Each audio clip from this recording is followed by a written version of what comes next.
and cavalry battles are raging to the east and south, but the main event today was a dramatic infantry assault by 12,000 Confederates against the center of the Union line on Cemetery Ridge. Pickett's charge. We are sending you back to our reporter Benjamin.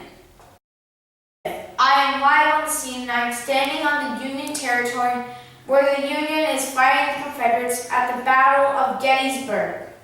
After General Robert E. Lee's astounding victory in the Battle of Chancellorsville, Virginia, May 1863, Robert E. Lee led his army of Northern Virginia in its second invasion of the North, the Gettysburg Campaign. Major General George Gordon Meade moved northward, keeping his army between Lee and Washington, D.C. When Lee learned that Meade was in Pennsylvania, Lee concentrated his army around Gettysburg. Union cavalry under Brigadier General John Buford slowed the Confederate advance until Union infantry.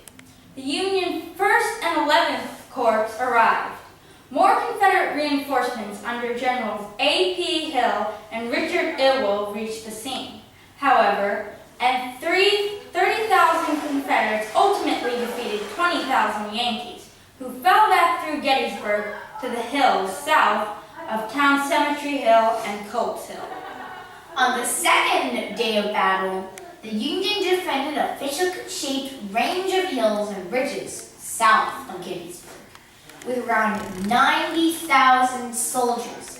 Confederates essentially wrapped around the Union position with 70,000 soldiers. On the afternoon of July 2nd, Lee launched a heavy assault on the Union left flank, and fierce fighting raged at Devil's Den, Little Round Top, the Wheat Field, the Perch Orchard, and Cemetery Ridge.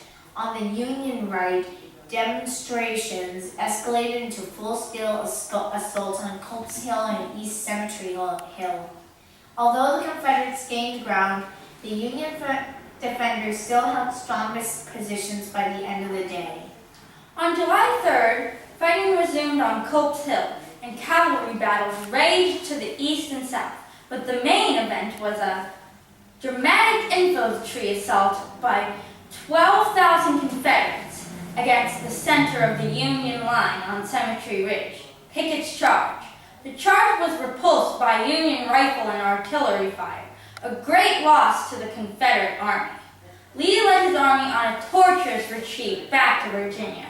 As many as 51,000 soldiers from both armies were killed, wounded, or captured, or missing in the three-day battle.